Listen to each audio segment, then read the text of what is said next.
नमस्कार, exam happy by Jharkhand channel में आपका स्वागत है। तो दोस्तों जुड़ चुका हूं मैं यहां पर आपके लिए जेटेट परीक्षा 2025-26 की तैयारी को लेकर के। तो आप सभी जेटेट का परीक्षा देने के लिए तैयार होंगे।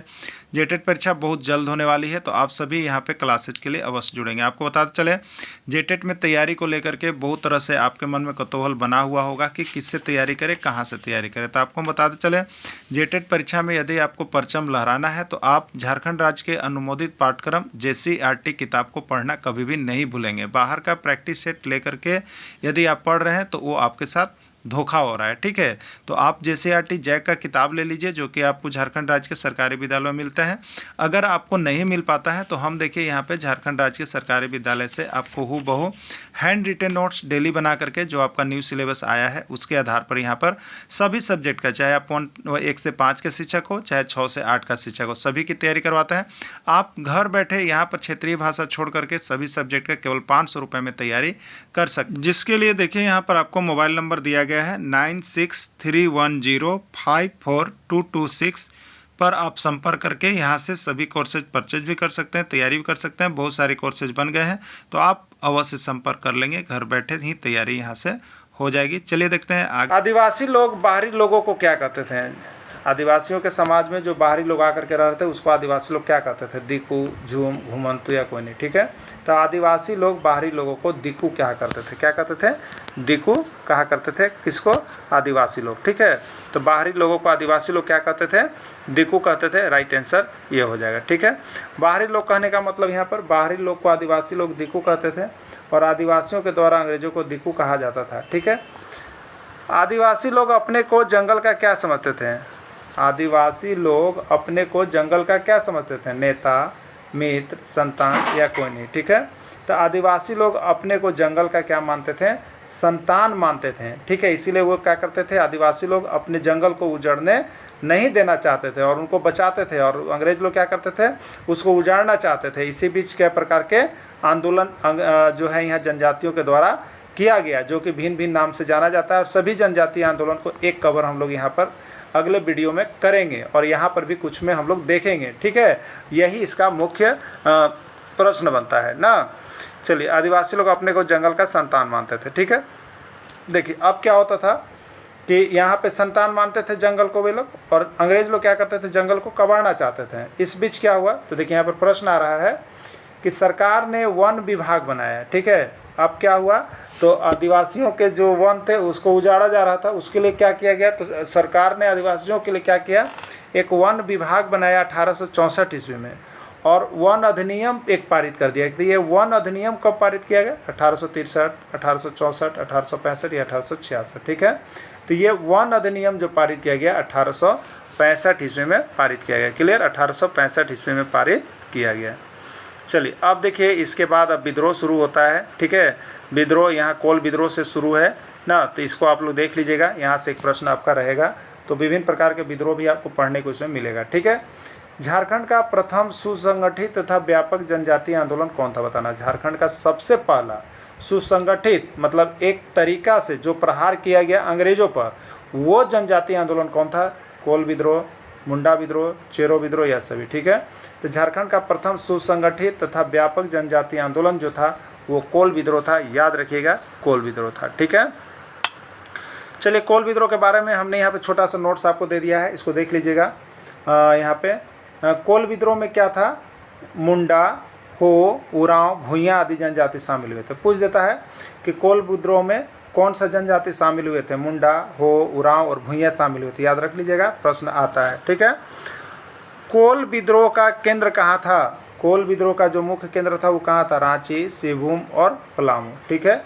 याद रखिएगा, पूछेगा कोल विद्रोह का केंद्र कहाँ था? रांची, सिवभूम और पलामू कहाँ था? तो ये राइट आंसर हो जाएगा। यहाँ पे तीनों रहेगा तो तीनों हो जाएगा, देख लीजिएगा, ठीक है। ये कहाँ पर हुआ था पूछा जाता है। कोल विद्रोह तो छोटा नागपुर क्षेत्र में हुए कोल विद्रोह के नायक थे सिंध राय मानके और बिंद राय मानके, ठीक है। ये कहाँ, किस क्षेत्र में हुआ था कोल विद्रोह? तो छोटा नागपुर क्षेत्र में हुआ था। और इसके नायक कौन थे कोल विद्रोह के? तो सिंध राय मानकी और बिंद राय मानकी, इसलिए लिखे सिंध राय और बिंद राय मानकी, यानी सिंध राय मानकी और बिंद राय मानकी इस कोल विद्रोह के मुख्य नायक थे। क्लियर? चलिए अगला देखिएगा। कोल विद्रोह के प्रारंभ होने से पूर्व सिंध राय, या कहीं कहीं देखिएगा सिंह राय देखने को मिलता है, लेकिन सिंध राय ज़्यादा चलता है, मानकी के 12 गांव की जमीन हड़प कर सिखों को दे दिया गया था। अंग्रेजों ने क्या किया था, कोल विद्रोह क्यों प्रारंभ हुआ था, तो विद्रोह प्रारंभ नहीं हुआ था, उसके पहले क्या किया था, यहाँ पर उनके 12 गाँव सिंह राय मानकी के 12 गांव के ज़मीन को हड़प लिया गया था, उसको सिखों को दे दिया गया था, जो इस कारण का मुख्य स्रोत बना था। ठीक है, अब देखिएगा, कोल विद्रोह से पूर्व सिंहभूम के बंदगांव में किस मुस्लिम युवक द्वारा सुंगा मुड्डा की पत्नी का अपहरण कर उसका इज्जत लूटा गया था, जफर अली के द्वारा। तो ये भी कारण था कोल विद्रोह का। ठीक है, तो ये बाहरी लोग आकर के आदिवासियों को क्या कर रहे थे, उसका ज़मीन छीन रहे थे, उसकी पत्नी को छीन रहे थे, इस कारण कोल विद्रोह के लिए जनजाति लोग यहाँ पर जागृत हो उठे। ठीक है, अब देखिए, कोल विद्रोह को मार्च 1932 में किसने कुचल दिया, ठीक है, मतलब किसने समाप्त कर दिया, कौन सा अंग्रेज ने, लॉर्ड डलहौजी, कैप्टन विलिंगसन, लॉर्ड विलियमेटिक, या कोई नहीं। ठीक है, तो कैप्टन विलिंगसन ने क्या किया, इस कोल विद्रोह को 1932 ईस्वी में दबा दिया। क्या किया, दबा दिया, आधुनिक उपकरण का प्रयोग करके। ठीक है, चलिए देखिए यहाँ पे उसका लिखा हुआ डिटेल्स। छोटा नागपुर क्षेत्र में हुए कोल विद्रोह के नायक थे सिंध राय और बिंद्राय मानकी। 19 मार्च 1832 को कैप्टन विलिंगसन के नेतृत्व में सेना की टुकड़ियों ने इस विद्रोह को दबा दिया। ठीक है, दबा दिया था। तिलका मांझी को कब फांसी दिया गया, तिलका मांझी को कब फांसी दिया गया, 1783, 1784, 1785, 1786। ठीक है, तिलका मांझी को कब फांसी दिया गया। ठीक है, सारा चीज़ डिटेल्स आपको यहाँ पे हम कर दिए हैं, नीचे देख लीजिएगा। राइट आंसर इसका 1785 है। देखिएगा यहाँ पे नोट हमने बना दिया है। तिलका मांझी विद्रोह को तिलका आंदोलन या पहाड़िया विद्रोह कहा जाता है, याद रखिएगा। तिलका मांझी विद्रोह को तिलका आंदोलन कहा जाता है या पहाड़िया विद्रोह कहा जाता है।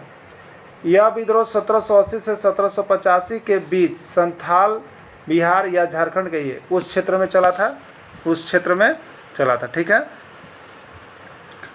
तिलका मांझी विद्रोह की प्रमुख घटना क्या थी, तिलका मांझी विद्रोह का प्रमुख घटना क्या था, आपको बताना है।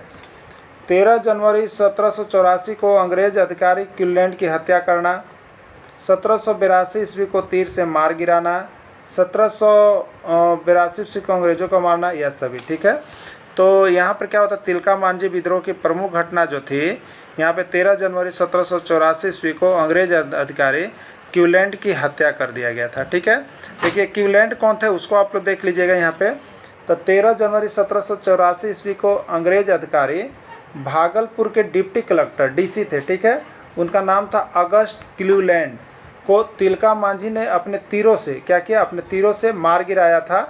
और इस नेतृत्व का विरोध तिलका मांझी ने अंग्रेजों के शोषण और ज़मीन हड़पने के खिलाफ किया था। ये क्यों किया था तिलका मांझी ने, तो ये डिप्टी कलेक्टर की जो अगस्ट क्यूलैंड की हत्या की थी वो क्यों किया था, तो यहाँ पे वो अंग्रेज़ों ने क्या किया था, जो तिलका मांझी के ज़मीन हड़पने का कारण ये सभी कांड हुए थे। ठीक है, तिलका मांझी को किस पेड़ से लटकाकर फांसी दिया गया था, तिलका मांझी को, यह प्रश्न बहुत बार आया है, आप देख लीजिएगा। तिलका मांझी को किस पेड़ से लटकाकर फांसी दिया गया था, साल पेड़, बरगद पेड़, पीपल पेड़, या कोई नहीं। ठीक है, तो तिलका मांझी को किस पेड़ से लटकाकर फांसी दिया गया था, तो उस पेड़ का नाम था, देखिए, बरगद। क्या था, बरगद का पेड़ था। इसके बारे में देखिए हम यहाँ पर नीचे लिख दिए हैं क्या हुआ था इसमें।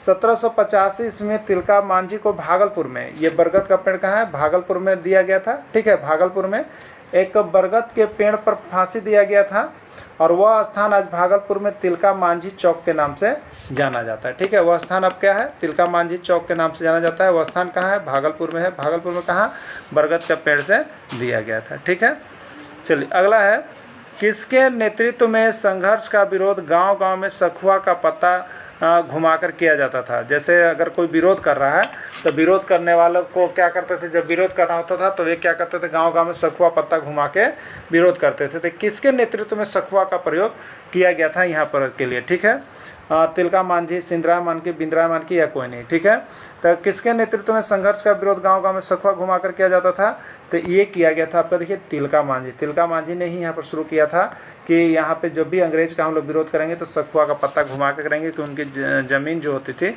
वो सखुआ के भू ज़्यादा थी। ठीक है, भारतीय स्वाधीनता संग्राम के पहले शहीद तिलका मांझी थे। भी प्रश्न कभी कभी पूछ दिया गया है कि भारतीय स्वाधीनता संग्राम के पहले शहीद कौन थे। ठीक है, तो ये आपका तिलका मांझी है। ठीक है, तिलका मांझी को किस स्थान पर फांसी दिया गया? पोताना। तिलका मांझी को किस स्थान पर फांसी दिया गया था? भागलपुर, दानापुर, रांची या देवघर। ठीक है, तो तिलका मांझी को बरगद के पेड़ से दिया गया था। ये बरगद का पेड़ कहाँ है? भागलपुर में है। ठीक है, भागलपुर बिहार में है। तो ये उस स्थान पर आपको दिया गया था। ठीक है,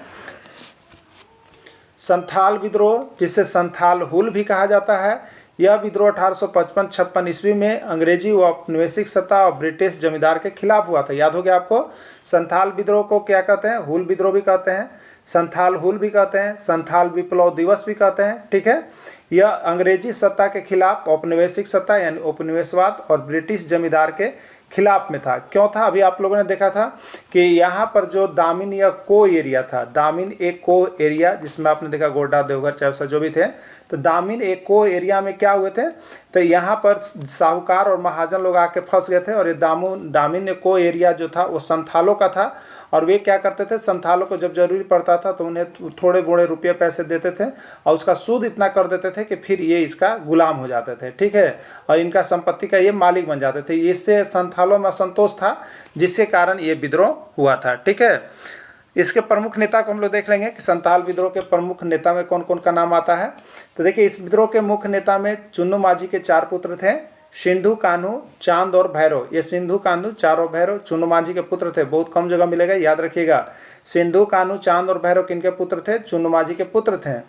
और उनकी बहन फूलो और झानो ने भी इस क्रांति में महत्वपूर्ण भूमिका निभाई है। यानी संथाल विद्रोह में उनकी 2 बहनें भी थी, फूलो और झानो। उन्होंने भी क्या किया? इस क्रांति में महत्वपूर्ण भूमिका निभाया है। ठीक है, चलिए, आरंभ तिथि, इसका आरंभ कब हुआ? ये आरंभ कब हुआ इसको हम लोग देख लेंगे। प्रारंभ कब हुआ? पूछ देगा प्रश्न कि हुल विद्रोह का प्रारंभ कब हुआ।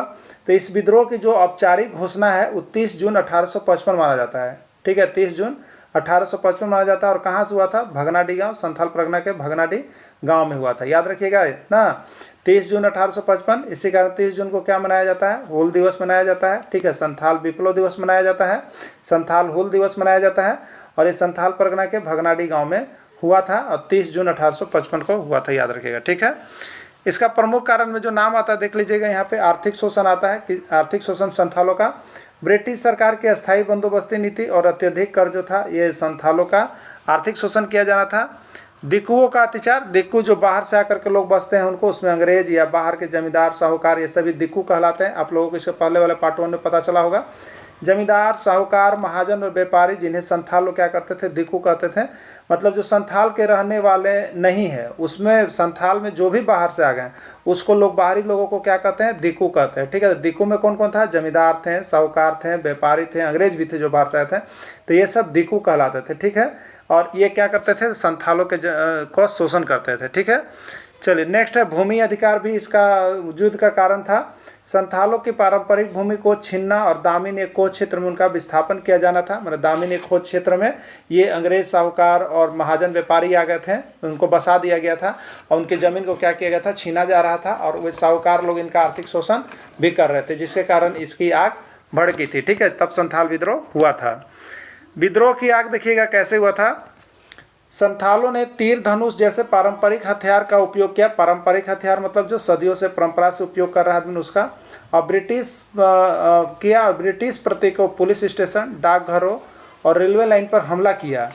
उन्होंने गुरिल्ला युद्ध, गुरिल्ला वारफेयर तकनीक का इस्तेमाल किया। मतलब छुप छुप कर ये लोग क्या करते थे? संथाल लोग अंग्रेजों के प्रति युद्ध कर रहे थे। ठीक है, ये संथाल विद्रोह का परिणाम क्या निकल के आया? ठीक है, संथाल विद्रोह का परिणाम क्या निकल के आया? ठीक है, देखिए, संथाल विद्रोह का परिणाम निकल के आया कि ब्रिटिश सेना ने मार्शल लॉ लगाकर विद्रोह को क्रूरतापूर्वक दबा दिया गया। सिंधु और कान्हू पकड़े गए और उन्हें फांसी दे दिया गया। इस विद्रोह का परिणाम हुआ कि यहाँ पर जो है जो अंग्रेजी सेना थे उन्होंने क्या लगाया? मार्शल लॉ लगाया। ठीक है, और मार्शल लॉ लगाकर विरोध को क्रूरतापूर्वक दबा दिया, क्योंकि उन लोगों के पास अत्याधुनिक हथियार थे और यहाँ पर कौन था? पारंपरिक हथियार थे। और सिंधु और कान्हू पकड़े गए और उन्हें फांसी दे दिया गया। ठीक है, अब देखिए उसके बाद क्या हुआ? संथाल परगना का, इस विद्रोह के बाद संथाल परगना का एक गठन कर दिया गया। संथाल परगना का गठन किया गया। विद्रोह के बाद 1855 ईस्वी के अधिनियम 37 के तहत संथाल परगना को एक अलग प्रशासनिक जिला के रूप में बनाया गया। जब यह विद्रोह हुआ तो इस विद्रोह का परिणाम यह आया कि संथाल परगना का एक अलग गठन ही कर दिया गया, अलग प्रशासनिक जिला के रूप में बनाया गया था। ठीक है, अब क्या हुआ आगे चल करके, तो आगे चल करके एसपीटी एक्ट, आगे चल के संथाल परगना काश्तकारी अधिनियम, जिसको एसपीटी एक्ट कहते हैं, संथाल परगना टेंडेंसी। ठीक है, काश्तकारी अधिनियम एसपीटी एक्ट 1876 पारित हुआ, जिसने आदिवासियों की जमीन गैर आदिवासियों को बेचने पर रोक लगा दिया गया। ठीक है, आदिवासियों और गैर आदिवासियों की जमीन को बेचने पर रोक लगा दिया गया। क्लियर। चलिए अगला देखिएगा। अब यहाँ पर हम लोग देखेंगे जो अभी आप लोगों ने थ्योरी किया उसी का हम लोग यहाँ पर वस्तुनिष्ठ प्रश्न को करेंगे। वस्तुनिष्ठ प्रश्न भी हम लोग कर लेंगे, जो कि यहाँ पर आया हुआ है विभिन्न एग्जाम में आपका झारखंड का, तो हो सके आपके भी परीक्षा में आ जाए। ठीक है, चलिए प्रश्न है सिंधु कान्हू का जन्म संथाल परगना के किस गांव में हुआ था। चलिए अभी आपको यहाँ पर थ्योरी क्लासेज में मिली हुई है। ठीक है, तो सिंधु कान्हू का जन्म संथाल परगना के भोगनाडीह गांव में हुआ था। ठीक है, किस में हुआ था? भोगनाडीह गांव में हुआ था। राइट आंसर ये होगा। सिंधु कान्हू चांद और भैरव के पिता का नाम क्या था, आपसे पूछा गया है। सिंधु कान्हू चांद और भैरव के पिता का नाम क्या था? चांदी मांझी, चुन्नू मांझी, सुगना मुंडा या कोई नहीं। ठीक है, अभी आप देखे थे कि चुन्नू मांझी के 4 पुत्र सिंधु कान्हू चांद और भैरव थे, इसलिए इनके पिता का नाम चुन्नू मांझी था। ठीक है, संथाल विद्रोह के नायक कौन थे? संथाल विद्रोह के नायक जननायक के रूप में किसको जाना जाता है? सिंधु को, कान्हू को, चांद को, सभी को। तो इसमें 4 थे, सिंधु, कान्हू, चांद और भैरव, ये सभी माने जाते हैं। तो राइट आंसर इसमें डी लिखिएगा। राइट आंसर डी हो जाएगा। प्रत्येक वर्ष 30 जून को क्या मनाया जाता है? आपको बताना है प्रत्येक वर्ष 30 जून को क्या मनाया जाता है? पर्यावरण दिवस, सुभाष चंद्र बोस जयंती, एकता दिवस, संथाल विप्लव दिवस या हूल दिवस। ठीक है, तो 30 जून को क्या मनाया जाता है बताइए? ये पर्यावरण दिवस नहीं मनाया जाता, सुभाष चंद्र भी नहीं मनाया जाता, एकता दिवस भी नहीं है, संथाल विप्लव या हूल दिवस मनाया जाता है। ठीक है, चलिए अगला देखिएगा। संथाल विद्रोह को दबाने के लिए अंग्रेजों को किस कानून की घोषणा करना पड़ा? संथाल विद्रोह को दबाने के लिए अंग्रेजों को किस कानून का घोषणा करना पड़ा? आर्मी कानून या फौजी कानून, काश्तकारी अधिनियम, रॉलेट एक्ट या सभी। ठीक है, तो संथाल विद्रोह को दबाने के लिए यहाँ पर जो है अंग्रेजों को आर्मी कानून या फौजी कानून को घोषणा करना पड़ा, जिससे दबा और फिर बाद में इसको वापस भी ले लिया गया था, जो आप लोग थ्योरी क्लास में देख लिए। ठीक है, संथाल विद्रोह को कुचलने के लिए कहाँ से अतिरिक्त सेना बुलाई गई थी? बताना है आपको कि संथाल विद्रोह को दबाने के लिए कहाँ से अतिरिक्त सेना बुलाई गई थी? रामगढ़ से, हजारीबाग से, दानापुर से या कोई नहीं। ठीक है, तो संथाल विद्रोह में बहुत सारे लगभग 10 से 15 हज़ार ने भाग लिया था, और यहाँ पर इसके लिए जो है अतिरिक्त सेना इसको दबाने के लिए दानापुर से बुलाया गया था। कहाँ से बुलाया गया था? दानापुर से बुलाया गया था। संथाल विद्रोह कब शुरू हुआ? संथाल विद्रोह कब शुरू हुआ? 1855, 1821, 1856 या सभी। ठीक है, संथाल विद्रोह जो शुरू हुआ था 1855 ईस्वी में। इसका डेट क्या माना जाता है? तो 30 जून 1855 ईस्वी। इसीलिए 30 जून को क्या मनाया जाता है? तो 30 जून को आपको हूल दिवस मनाया जाता है। ठीक है, 30 जून को क्या मनाया जाता है? हूल दिवस मनाया जाता है। ठीक है, 30 जून को हूल दिवस भी मनाया जाता है। क्लियर। चलिए अगला देखिएगा। संथाल विद्रोह को अन्य किस नाम से जाना जाता है? बताना है आपको कि संथाल विद्रोह को अन्य किस नाम से जाना जाता है? कोल विद्रोह, हूल विद्रोह, हो विद्रोह या चेरो विद्रोह। ठीक है, तो संथाल विद्रोह को हम लोग हूल विद्रोह के नाम से भी जानते हैं, तो संथाल विद्रोह को हूल विद्रोह कहा जाता है। क्लियर। चलिए अगला देखिएगा। संथालों के कितने गोत्र थे? संथालों के कितने गोत्र होते थे आपको बताना है? 11, 12, 13, 14। ठीक है, तो संथालों के 12 गोत्र होते थे। कितने गोत्र होते थे? 12 गोत्र। संथाल विद्रोह का प्रमुख कारण क्या था? संथाल विद्रोह का प्रमुख कारण क्या था? जमींदारी पर था, दिकुओं द्वारा संथालों के जमीन पर कब्जा, साहूकारों तथा महाजनों के द्वारा शोषण, उपयुक्त सभी। ठीक है, जमींदारी प्रथा भी था, दिकुओं द्वारा संथालों के जमीन पर कब्जा भी था, और साहूकारों तथा महाजनों के द्वारा शोषण भी था। यानी राइट आंसर डी, इसका उपयुक्त सभी हो जाएगा आपका। ठीक है, चलिए नेक्स्ट प्रश्न आपका है, चांद एवं भैरव का संबंध किस विद्रोह से था? चांद एवं भैरव का संबंध किस विद्रोह से था आपको बताना है? मुंडा विद्रोह, चेरो विद्रोह, संथाल विद्रोह या कोई नहीं। ठीक है, तो देखिए आपका जो यहाँ पे संथाल विद्रोह हुआ था। ठीक है, संथाल विद्रोह हुआ था, तो संथाल विद्रोह के जो नायक थे वो 4 थे, आपको याद होगा, अभी आप थ्योरी क्लास में देख लिए थे, सिंधु, कान्हू, चांद और भैरव। ठीक है, यानी चांद और भैरव देखिए यहाँ पर नाम जुड़ रहा है, तो चांद और भैरव किस में जुड़े हुए हैं? संथाल विद्रोह में जुड़े हुए हैं। इसलिए चांद और भैरव का संबंध किस विद्रोह से है? संथाल विद्रोह से आपका इसका संबंध चलता है। ठीक है, सिंधु और कान्हू की बहन झानो और फूलों का संबंध किस विद्रोह से था? ठीक है, तो देखिए ये सभी कितने? चुन्नू माझी के थे। ठीक है, चुन्नू माझी के 4 पुत्र थे, सिंधु, कान्हू, चांद और भैरव, 4 पुत्र थे। ठीक है, और उनकी बहन भी थी झानो और फूलो।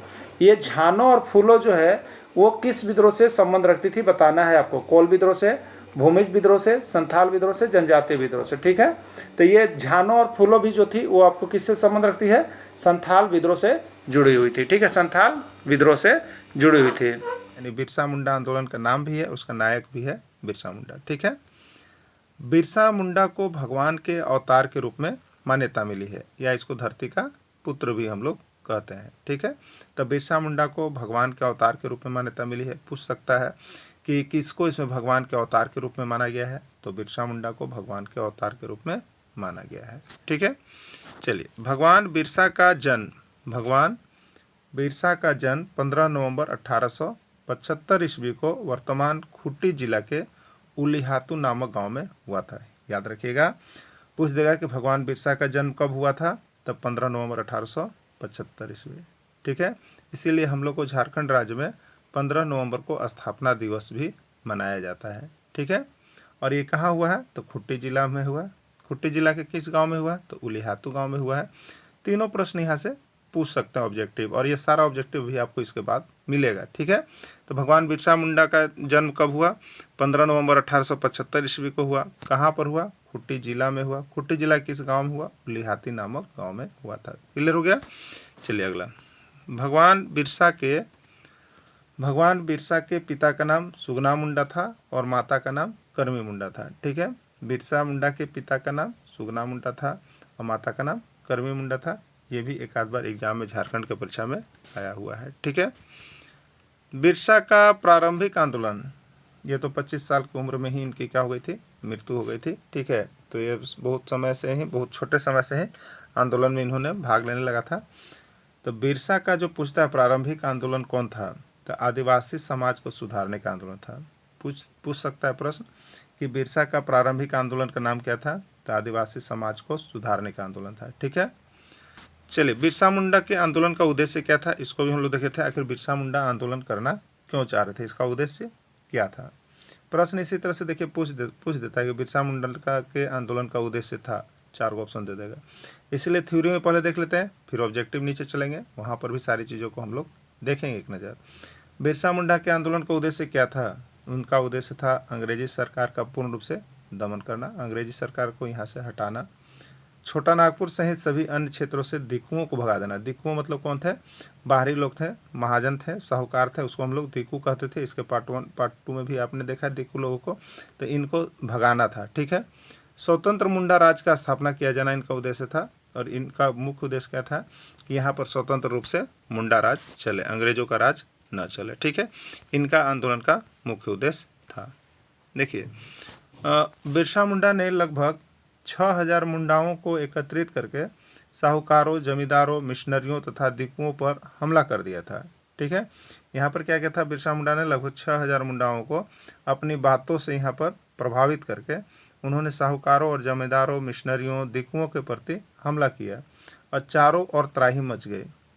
कंपनी ने रांची से सेना भेजी और निर्दयतापूर्वक इस विद्रोह को दबा दिया। ठीक है, यहाँ पर बिरसा मुंडा लगभग कितने लोगों को लेकर के यहाँ पर आंदोलन के लिए निकले थे, लगभग 6000 लोगों को जो माना जाता है एकत्रित किए थे अपनी बातों से प्रभावित करके, और इन्हों साहूकारों, जमींदारों, अंग्रेजों जो भी थे उनके प्रति यहाँ पर विद्रोह कर दिया, जिसके परिस्वरूप यहाँ क्या हुआ, त्राही त्राही अंग्रेजों के बीच मच गई थी। और इस विद्रोह को दबाने के लिए कंपनी ने अतिरिक्त सेना भेजी थी।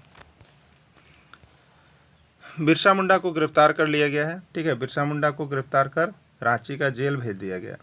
ठीक है, रांची का जेल डोरंडा ना भेजा गया, और रांची के जेल में बीमारी या हैजा या संदिग्ध मौत माना जाता है। ऐसे देखिएगा आपको ज़्यादा करके देगा कि बिरसा मुंडा को मृत्यु किस कारण से हुई, किस बीमारी से हुई, तो याद रखिएगा हैजा के कारण। ठीक है, 9 जून 1900 को बिरसा मुंडा की मृत्यु हो गई। बिरसा मुंडा का मृत्यु कब हो गया, 9 जून 1900 ईस्वी को बिरसा मुंडा का मृत्यु हो गया। ठीक है, चलिए, बिरसा मुंडा को आम जनजातियां धरती आबा कहती है। बिरसा मुंडा को जनजाति लोग धरती आबा कहते हैं।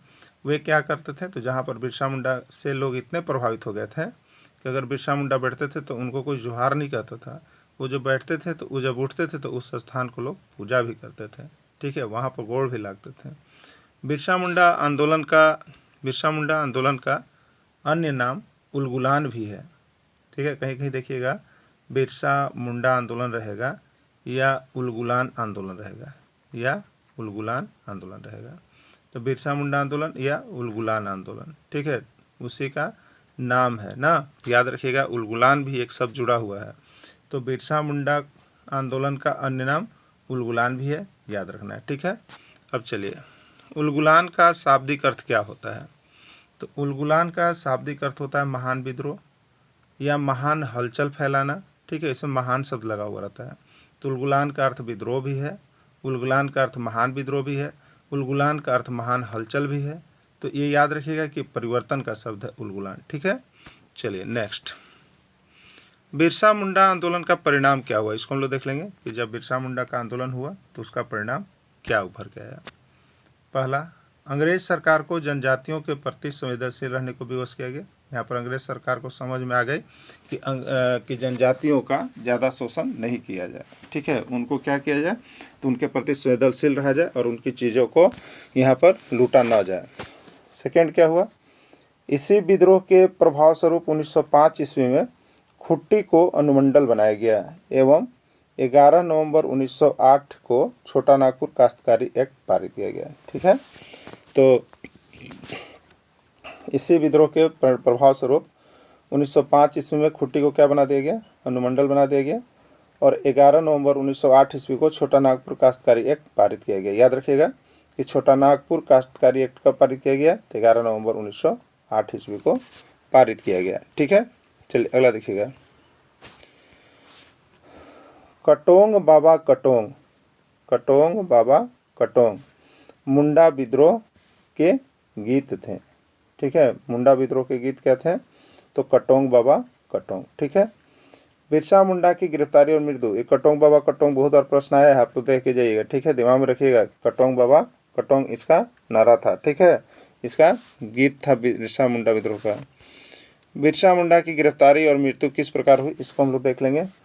बिरसा मुंडा को 3 फरवरी 1900 को चक्रधरपुर के जामकोपाई जंगल से गिरफ्तार किया गया था और 9 जून 1900 को रांची जेल में हैजे के कारण उनकी मृत्यु हो गई थी, ठीक है। बिरसा मुंडा का नारा देखिए था, गीत आपको याद रख लिए क्या था, कटोंग बाबा कटोंग, याद रखिएगा, कटोंग बाबा कटोंग, ठीक है। और इनका नारा था, बिरसा मुंडा का एक नारा भी दिया था बिरसा मुंडा ने, क्या नारा दिया था देखिए, अबुआ राज एते जाना महारानी राज टुंडू जाना, ठीक है, अबुआ राज एते जाना महारानी राज टुडू जाना, ये क्या है, बिरसा मुंडा का नारा है। इसका अर्थ क्या है, तो रानी का शासन समाप्त हो और हमारा राज स्थापित हो। अबुआ राज एते जाना मतलब हमारा राज स्थापित हो, महारानी राज टुडू जाना महारानी का राज समाप्त हो जाए, ठीक है। तो अपना राज स्थापित हो और रानी का शासन समाप्त हो, या रानी का शासन समाप्त हो और हमारा राज स्थापित हो, इसका इस अर्थ का मतलब है। तो पूछ देता है कि बिरसा मुंडा आंदोलन का नारा क्या था, पूछ देगा आपको एग्जाम में, ठीक है। तो याद रखिएगा, अबुआ राज एते जाना महारानी राज टुडू जाना, मतलब रानी का शासन, टुडू मतलब जाना, जाना मतलब समाप्त होना, याद रखिए, और अबुआ राज एते जाना, एते मतलब इधर आना, ठीक है। चलिए, ये तो था वस्तुनिष्ठ, ये तो था आपका थ्योरी क्लासेज जो आपको JCRT किताब में मुख्य रूप से लिखा हुआ है, बाहर का कुछ भी इसमें हमने इंक्लूड नहीं किया है आपको। अब यहाँ कुछ प्रश्न होंगे जिसमें बाहर का इंक्लूड होंगे, लेकिन पहले हम लोग वस्तुनिष्ठ प्रश्न को यहाँ पे कर लेते हैं, ठीक है। चलिए, पहला प्रश्न है, आप जितना भी थ्योरी देखें उसी से यहाँ पर प्रश्न आपको बना हुआ है, बाहर से कोई प्रश्न नहीं है। कुछ कुछ प्रश्न ऐसे हैं जो कि झारखंड के एग्जाम में पूछे हुए थे, उसको भी हमने इसमें इंक्लूड कर दिया है, ठीक है। यानी बिरसा मुंडा से अगर आता है तो हर संभव यहीं से प्रश्न रहेगा आपको। बिरसा मुंडा का जन्म कब हुआ, 15 नवंबर 1874, 15 नवंबर 1875, 15 नवंबर 1876, 15 नवंबर 1877, ठीक है। तो बिरसा मुंडा का जन्म कब हुआ था, 15 नवंबर 1875 ईस्वी को, ठीक है, खूंटी जिला के उलिहातू गांव में हुआ था, ठीक है। लिखा हुआ नोट में, भगवान बिरसा का जन्म 15 नवंबर 1875 ईस्वी को वर्तमान खूंटी जिला के उलिहातू नामक गांव में हुआ था, ठीक है। बिरसा मुंडा का जन्म किस गांव में हुआ था, देखिए प्रश्न पूछ लिया था, जो जो प्रश्न पूछा है उसी को हम लेकर के आए हैं, ठीक है। बिरसा मुंडा का जन्म किस गांव में हुआ था, उलिहातू, भोगनाडी, बसिया या कोयनी, ठीक है। तो बिरसा मुंडा का जन्म खूंटी जिला के उलिहातू नामक गाँव में हुआ था, ठीक है। चलिए अगला प्रश्न है, बिरसा मुंडा के पिता का नाम क्या था? बिरसा मुंडा के पिता का नाम क्या था? कर्मा मुंडा, विष्णु मुंडा, सुगना मुंडा, ये सभी। ठीक है, तो बिरसा मुंडा के पिता का नाम सुगना मुंडा था। बिरसा मुंडा की मृत्यु कब हुई? बिरसा मुंडा की मृत्यु कब हुई? ठीक है, बिरसा मुंडा की मृत्यु कब हुई? 30 जून 1900, 19 जून 1900, 29 जून 1900, 9 जून 1900। ठीक है, तो बिरसा मुंडा की जो मृत्यु हुई थी वो 9 जून 1900 ईस्वी को हुआ था। ठीक है, चलिए, बिरसा मुंडा का जन्म किस जिले में हुआ था? बिरसा मुंडा का जन्म किस जिले में हुआ था? खुट्टी, पलामू, रांची या लोहरदगा। ठीक है, तो बिरसा मुंडा का जन्म खुट्टी जिला के उलिहातू नामक गांव में हुआ था। राइट आंसर खुट्टी होगा। ठीक है, उलगुलान का अर्थ क्या है? देखिए अभी आपको हमने बताया था उलगुलान यानी जो बिरसा मुंडा विद्रोह था उसको उलगुलान विद्रोह भी हम लोग कहते थे। ठीक है, तो बिरसा मुंडा आंदोलन का अन्य नाम उलगुलान आंदोलन भी है।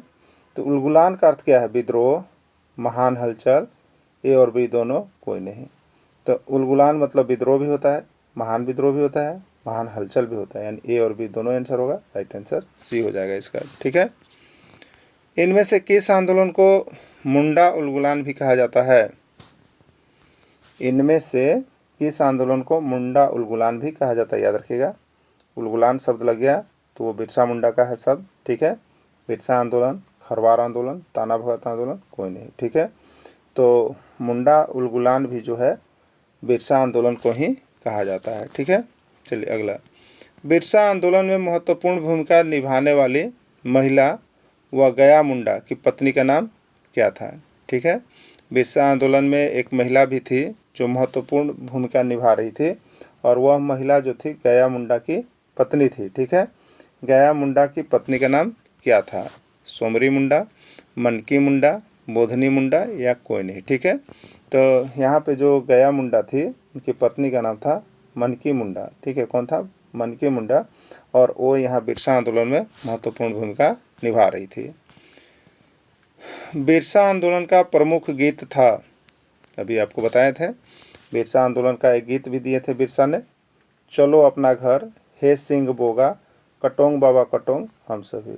तो बिरसा मुंडा आंदोलन का गीत था कटोंग बाबा कटोंग। ठीक है, क्या था? कटोंग बाबा कटोंग। बहुत बारी प्रश्न आया है, याद रखिएगा, बिरसा आंदोलन का गीत। ठीक है, चलिए अगला, अबुआ राज एट्टे जाना, महारानी राज टुंडू जाना का ऐलान इसमें से किस आंदोलन के दौरान किया गया था? ठीक है, ये क्या है? तो बिरसा मुंडा आंदोलन का नारा है। ये क्या है? जो बिरसा मुंडा विद्रोह हुआ था या उलगुलान विद्रोह हुआ था या मुंडा उलगुलान कह लीजिए, उसका ये क्या था? नारा था। हाँ, हम लोग थ्योरी में देखे अभी, नारा था। अब ये नारा जो जुड़ा हुआ था वो बिरसा आंदोलन से जुड़ा हुआ था, बिरसा मुंडा के द्वारा दिया गया था। ठीक है, बिरसा आंदोलन, खरवार आंदोलन, हो आंदोलन, साफोड़ आंदोलन। इसका राइट आंसर हो जाएगा ए, बिरसा आंदोलन। ठीक है, अबुआ राज एते जाना, महारानी राज टुंडू का ऐलान किसने किया था? बिरसा मुंडा ने किया था, इसलिए इसको बिरसा आंदोलन के से जुड़ा हुआ है। अब रही बात कि इसका अर्थ क्या है, तो इसका अर्थ है कि अपना शासन आना और रानी का शासन जाना। ठीक है, चलिए, मुंडा उलगुलान के दौरान बिरसा मुंडा को कितनी बार गिरफ्तार किया गया था? देखिए, मुंडा उलगुलान के दौरान बिरसा मुंडा को 2 बार गिरफ्तार किया गया था। पहला बार छोड़ दिया गया था और दूसरा बार इनको जो खुट्टी जेल में लाया गया रांची में, जो डोरंडा में है, वहाँ पर इनकी फिर हैजे के कारण मृत्यु हो गई थी। ठीक है, तो 2 बार इसमें राइट आंसर होगा। बिरसा मुंडा को सबसे पहले किस अंग्रेज अधिकारी ने गिरफ्तार किया था? ठीक है, रीड ने, रफसेज ने, मेयर्स ने, काफिर ने। ठीक है ना, तो बिरसा मुंडा को सबसे पहले जो अंग्रेज अधिकारी गिरफ्तार किया गया था वो था आपका मेयर्स। कौन था आपका?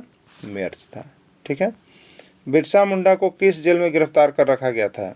बिरसा मुंडा को किस जेल में गिरफ्तार कर रखा गया था? डोरंडा, खुट्टी, हजारीबाग या गुमला। ठीक है, तो बिरसा मुंडा को किस जेल में गिरफ्तार करके रखा गया था? तो ये जेल डोरंडा था। ठीक है, क्या था उसमें? डोरंडा, रांची में अभी पड़ता है, तो डोरंडा जेल था। ठीक है, किस समाचार पत्र में बिरसा आंदोलन के समर्थन में समाचार पत्र प्रकाशित किया जाता था? उस समय जो बिरसा मुंडा आंदोलन चल रहा था उसमें कौन सा समाचार पत्र था जिसमें बिरसा आंदोलन का समाचार प्रकाशित किया जाता था? हिंदू समाचार पत्र, बंगाली, हितवादी, कोई नहीं। ठीक है, तो ये आपका बंगाली समाचार पत्र में प्रकाशित किया जाता था। ठीक है। बिरसा आंदोलन के दौरान किस स्थान पर अंग्रेज सैनिकों के द्वारा भयंकर गोलीबारी की गई थी?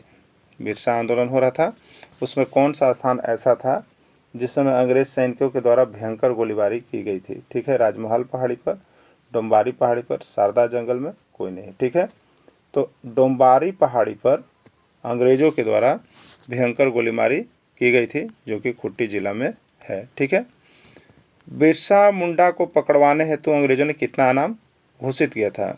बताइए कि बिरसा मुंडा को पकड़वाने के लिए ये पकड़ा नहीं रहे थे, गुरिल्ला युद्ध जैसा चला रहे थे, लुक लुक करके, जंगलों से छिप छिप करके। तो इनको पकड़वाने हेतु अंग्रेजों ने एक इनाम को घोषणा किया था। वो कितना इनाम घोषित किया था? 10,000, 5,000, 1,000, 500। ठीक है। तो बिरसा मुंडा को पकड़वाने हेतु अंग्रेजों ने यहाँ पर सिर्फ 500 रुपये का इनाम घोषित किया था और इसी में बिरसा मुंडा को पकड़वाया गया था। ठीक है। कैसे पकड़वाया गया था? तो किसी परिचित आदमी के द्वारा 500 रुपये के कारण वह जलकोपाई जंगल चक्रधरपुर में सोए हुए थे और वहीं से इनको गिरफ्तार कर लिया जाता है। ये जो उनको बताया जाता है कि बिरसा मुंडा जो है जलकोपाई जंगल में जो चक्रधरपुर में पड़ता है वहाँ सो रहे हैं और उन्हीं के मुखाबरी पर जो है यहाँ पर बिरसा मुंडा को गिरफ्तार कर लिया जाता है। ठीक है। चलिए अगला है, निम्न में से किसके द्वारा खबर पाकर अंग्रेजों द्वारा बिरसा मुंडा को गिरफ्तार कर लिया गया? अब चलिए उस आदमी का नाम भी आपको बता देते हैं कि वे कौन थे जिनको बिरसा मुंडा को खबर दिया था और उसके बाद वो पकड़े गए थे। ठीक है। जगमोहन सिंह, सोना मुंडा, वीर सिंह माहली, बाबा भगत। ठीक है। राइट आंसर है वीर सिंह माहली। ठीक है। टाना भगत आंदोलन का तो सबसे पहला पॉइंट है, टाना भगत आंदोलन धार्मिक सुधार आंदोलन के रूप में विकसित हुआ था। ठीक है। प्रश्न पूछता है कि टाना भगत आंदोलन किस रूप में विकसित हुआ? तो इसका राइट आंसर हो जाएगा धार्मिक सुधार आंदोलन के रूप में विकसित हुआ। ठीक है। 1913-14 ईस्वी में गुमला जिले के बिशुनपुर थाना के चिंगरी नावाटोली गांव के जतरा उरांव, कहीं कहीं जतरा भगत देखने को मिलेगा, के नेतृत्व में शुरू हुआ था। यानी ये जो टाना भगत आंदोलन था वो किसके नेतृत्व में था? तो ये जतरा भगत, कहीं कहीं नाम जतरा उरांव के नेतृत्व में शुरू हुआ था। ठीक है। ये कहाँ पर हुआ था, कब हुआ था? तो याद रखिएगा 1913-14 ईस्वी में हुआ था। और किस जिला में हुआ था? तो गुमला जिले के किस गांव में हुआ था? तो बिशुनपुर थाना के चिंगरी नावाटोली गांव में हुआ था। ठीक है। बिशुनपुर थाना में। तो ये नाम याद रखिएगा, यहाँ से कुछ प्रश्न आपके आ सकते हैं। ठीक है। टाना भगत आंदोलन के उद्देश्य क्या थे? टाना भगत आंदोलन आखिर हो क्यों रहा था? तो देखिए इसका टाना भगत आंदोलन का 3 स्पष्ट उद्देश्य था। ठीक है। पहला क्या था? स्वशासन का अधिकार, यानी उस टाना भक्तों का अपना अधिकार हो। सारी ज़मीन ईश्वर की है इसलिए उस पर लगान का विरोध। यहाँ पर उनका कहना था टाना भगत का कि सारी ज़मीन ईश्वर की है, इसलिए उस पर जो अंग्रेज अधिकारियों के द्वारा जो लगान रखा गया था उसका वो विरोध कर रहे थे। ठीक है। अगला जो यहाँ पर उद्देश्य था वो था आदर्श समाज की स्थापना के लिए मनुष्य के बीच गैर बराबरी की खात्मा। ठीक है। मनुष्य के बीच जो गैर बराबरी था उसको समाप्त करना था। ठीक ना। चलिए ठीक है। टाना भगत आंदोलन में शामिल नेता और कार्यकर्ता गांधी जी के व्यक्तित्व से प्रभावित हुए। ठीक है। टाना भगत आंदोलन में जो शामिल हुए थे नेता लोग वो किसके कार्यकर्ता थे और किसके कार्यकर्ता? तो गांधी जी के व्यक्तित्व से प्रभावित हुए थे। प्रश्न पूछता है कि टाना भगत आंदोलन में जो शामिल हुए थे कार्यकर्ता वो किसके व्यक्तित्व से प्रभावित थे? ठीक है। तो वो गांधी जी के व्यक्तित्व से प्रभावित थे या गांधी जी को वे लोग अपना नेता मान रहे थे? ठीक है। चलिए अगला देखिए, टाना भगत शराब एवं मांस का सेवन नहीं करते थे। तो आपको पूछता है कि टाना भगत किसका सेवन करते हैं? तो वहाँ पर लिख देगा शराब का, मांस का, सेव का। तो ये शराब और मांस का सेवन नहीं करते हैं, सेव का करते हैं। ठीक है। तो ये शराब और मांस नहीं पीते हैं टाना भगत लोग, याद रखिएगा। टाना भगत रंगीन कपड़े, गहने, शरीर को गोदना वर्जित किए थे। ठीक है। टाना भगत क्या करते थे? तो रंगीन कपड़े पहनने विश्वास नहीं रखते थे, गहने नहीं रखते थे, शरीर को गोदना से ये वर्जित किए हुए थे, ये सब चीज़ वो नहीं रखते थे। ठीक है। टाना भगत को शिकार खेलना, अखाड़ा में नाचना और जतरा में भाग लेना प्रतिबंध था। टाना भगत को किस चीज़ में प्रतिबंध था? वे शिकार नहीं खेलते थे, अखाड़ा में नहीं नाचते थे और जतरा में भाग लेना प्रतिबंध था। ठीक है। टाना भगत राजनीतिक हिंसा के आंदोलन, टाना भगत राजनीतिक हिंसा के आंदोलन के क्रम में चरखा चलाना और सफ़ेद कपड़े पहनना सहजता से स्वीकार किया करते थे। टाना भगतों ने अपना नेता महात्मा गांधी को माना था। याद रखिएगा, टाना भगत ने अपना नेता किसको माना था? महात्मा गांधी को माना था। और टाना भगत किस प्रकार के कपड़े पहनते थे? सफ़ेद रंग के कपड़े, क्योंकि गांधी जी सफ़ेद पहनते थे, इसलिए टाना भक्तों ने भी सफ़ेद कपड़ा को और सादा जीवन को अपनाया था। ठीक है। और टाना भक्तों ने क्या सीखा था? चरखा चलाना सीखा था और खादी कपड़ों को अपनाया था। ठीक है, क्योंकि वे गांधी जी के व्यक्तित्व से प्रभावित हुए थे, इसलिए इससे प्रश्न आता है कि टाना भगत किस प्रकार कपड़े पहनते थे? तो खादी के कपड़े पहनना पसंद करते थे। ठीक है। वे क्या चलाना पसंद करते थे? चरखा चलाना पसंद करते थे। और किस रंग के कपड़ा पहनना पसंद करते थे? तो सफ़ेद रंग का कपड़ा पहनना स्वीकार किए थे। ठीक है, ये सब टाना भक्तों का मुख्य था। ठीक, टाना भक्तों ने अपना नेता महात्मा गांधी को माना था। टाना भक्तों ने अपना नेता किसको माना था? महात्मा गांधी को माना था। ये भी प्रश्न बहुत बार पूछा था कि टाना भक्तों के नेता कौन थे। टाना भगत ने अपना नेता जो है किसको माना था? महात्मा गांधी को माना था। ठीक है, चलिए कुछ मुख्य तथ्य हम लोग देखेंगे, जैसे सीआरटी पाठ्य पुस्तक से जो निकला हुआ है, इस मुख्य तथ्य से एक प्रश्न आपका एग्जाम में रहेगा। ठीक है, झारखंड में विभिन्न जनजातीय समूह की जनसंख्या राज्य की कुल जनसंख्या के 26.2%। तो प्रश्न पूछ देगा कि झारखंड में जनजातियों की जनसंख्या कितनी है झारखंड में? तो 26.2%। ठीक है, चलिए नेक्स्ट है, झारखंड में मुख्य रूप से 32 प्रकार की जनजातियां निवास करती है। याद रखिएगा, झारखंड में कितने प्रकार की जनजातियां निवास करती है? 32 प्रकार की। ठीक है, झारखंड में कितने प्रकार की जनजाति निवास करती है?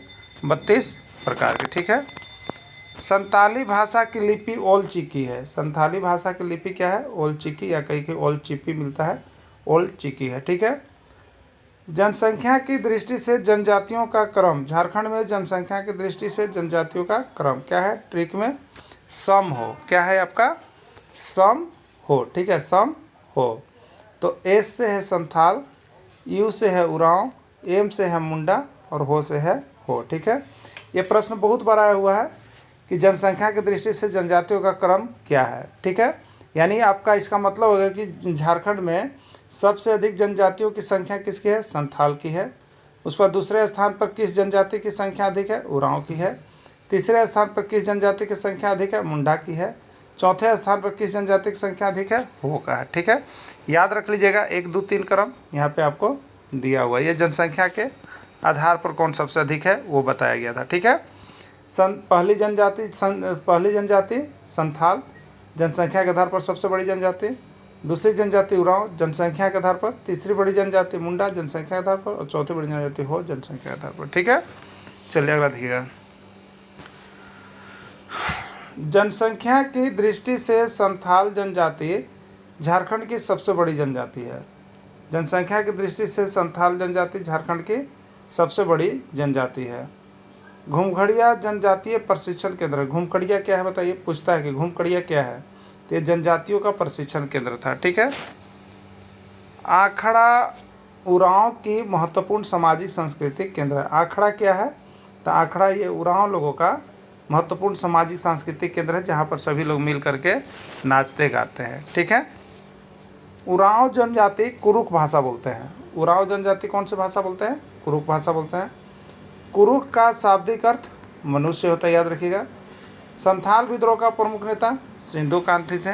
ठीक है, संथाल विद्रोह की याद में प्रतिवर्ष 30 जून को हुल दिवस मनाया जाता है। ठीक है, हुल दिवस कब मनाया जाता है? 30 जून को। सारा प्रश्न है, खाली इंपॉर्टेंट इसमें है।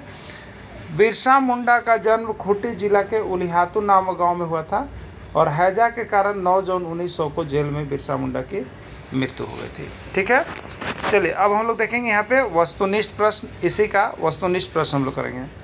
टाना भगत आंदोलन का शुरुआत कब हुआ? 1914, 1920, 1931, 1905। तो टाना भगत आंदोलन का शुरुआत कब हुआ? 1913-14 ईस्वी में टाना भगत आंदोलन का शुरुआत हुआ था। यहाँ पर 14 है तो 1914 इसका राइट आंसर हो जाएगा। ठीक है, देखिए 1913-14 ईस्वी में गुमला जिले के बिशुनपुर थाना के चिंगरी नावाटोली गांव के जतरा उरांव या भगत के नेतृत्व में शुरू हुआ था। टाना भगत आंदोलन के प्रमुख नेता कौन थे? टाना भगत आंदोलन के प्रमुख नेता कौन थे? बिरसा मुंडा, सिंधु कान्हू, तिलका माझी, जतरा भगत। ठीक है, तो टाना भगत आंदोलन के प्रमुख नेता जो थे वो आपका जतरा भगत थे, कहीं कहीं जतरा उरांव भी देखने को मिला है, ठीक है, इसलिए आप लोग देख लीजिएगा, जतरा भगत भी होगा, उरांव भी हो सकता है, जतरा नाम जरूर रहेगा, ठीक है। यहाँ पे दोनों आंसर लिखा हुआ है। टाना भगत आंदोलन मुख्य रूप से किस जनजाति से संबंधित था? मुंडा, संथाल, उरांव या हो, ठीक है, उरांव भगत लोग होते हैं, ठीक है, तो उरांव जनजाति से संबंधित था ये। टाना भगत ने किस राष्ट्रीय नेता के सिद्धांत को अपनाया? टाना भगत ने किस राष्ट्रीय नेता के सिद्धांत को अपनाया? पंडित जवाहरलाल नेहरू, डॉक्टर राजेंद्र प्रसाद, महात्मा गांधी या कोई नहीं, ठीक है। टाना भक्तों ने किस राष्ट्रीय नेता के सिद्धांत को अपनाया? तो टाना भक्तों ने महात्मा गांधी के राष्ट्रीय सिद्धांत को अपनाया, ठीक है। चलिए अगला देखिएगा। टाना भगत आंदोलन का प्रमुख उद्देश्य क्या था? टाना भगत आंदोलन का प्रमुख उद्देश्य क्या था? अलग राज्य की मांग, सामाजिक और धार्मिक सुधार तथा ब्रिटिश शासन का विरोध, केवल वन अधिकारों की रक्षा, जमींदारों का समर्थन करना। जमींदारों का समर्थन करना टाना भगत आंदोलन का उद्देश्य नहीं था। वन अधिकारों की केवल रक्षा करना ये टाना भगत आंदोलन का उद्देश्य नहीं था। अलग राज्य की मांग करना ये टाना भगत आंदोलन का उद्देश्य नहीं था। राइट आंसर बी हो जाएगा, सामाजिक और धार्मिक सुधार तथा ब्रिटिश शासन का वे विरोध कर रहे थे, ठीक है। टाना भगत किसका सेवन नहीं करते थे? शराब और मांस का, हरी साग सब्जी का, हरे दाल का, शराब एवं मांस का, किसका सेवन नहीं करते थे, ठीक है। तो शराब और मांस का सेवन नहीं करते थे, राइट आंसर इसका डी हो जाएगा, और इसे दूसरा में ए भी हो जाएगा। 1921 के असहयोग आंदोलन में किस आदिवासी समुदाय ने बढ़ चढ़कर हिस्सा लिया था? 1921 जो असहयोग आंदोलन हुआ था, कौन बढ़ चढ़ के हिस्सा लिया था? उरांव, मुंडा हो या तो टाना भगत जो कि उरांव थे, उरांव लोगों ने बढ़ चढ़कर इसमें हिस्सा लिया था, ठीक है। टाना भगत किस प्रकार का कपड़ा पहनना स्वीकार किया था? टाना भगतों ने किस प्रकार का कपड़ा पहनना स्वीकार किया था? रंगीन कपड़ा, काला कपड़ा, सफ़ेद कपड़ा, कोई नहीं, ठीक है। तो टाना भगत गांधी जी से प्रभावित हैं, इसलिए उन्होंने सफ़ेद कपड़ा पहनना स्वीकार किया था। बहुत बारी प्रश्न आया है, सब JCERT में ही मिलेगा, ठीक है ना, आप लोग यहाँ से देख के जाइएगा। टाना भक्तों ने क्या क्या चीज़ प्रतिबंध था? टाना भक्तों को क्या क्या चीज़ प्रतिबंध था? शिकार खेलना, अखाड़ा में नचना, जतरा में भाग लेना, सभी। तो ये सभी चीज़ जो थे टाना भक्तों को प्रतिबंध था। चलिए नेक्स्ट। झारखंड में जनजातीय समूह की जनसंख्या राज्य की कुल जनसंख्या कितना प्रतिशत है? 30%, 50%, 40%, कोई नहीं। राइट आंसर हो जाएगा इसका कोई नहीं। यहाँ पर झारखंड में जनजातीय समूह की जनसंख्या राज्य की कुल जनसंख्या का 26.2% है, ठीक है। झारखंड की सबसे बड़ी जनजाति का नाम क्या है? संथाल, मुंडा, हो, उरांव, ठीक है। झारखंड की सबसे बड़ी जनजाति का नाम संथाल है। क्या है? संथाल है।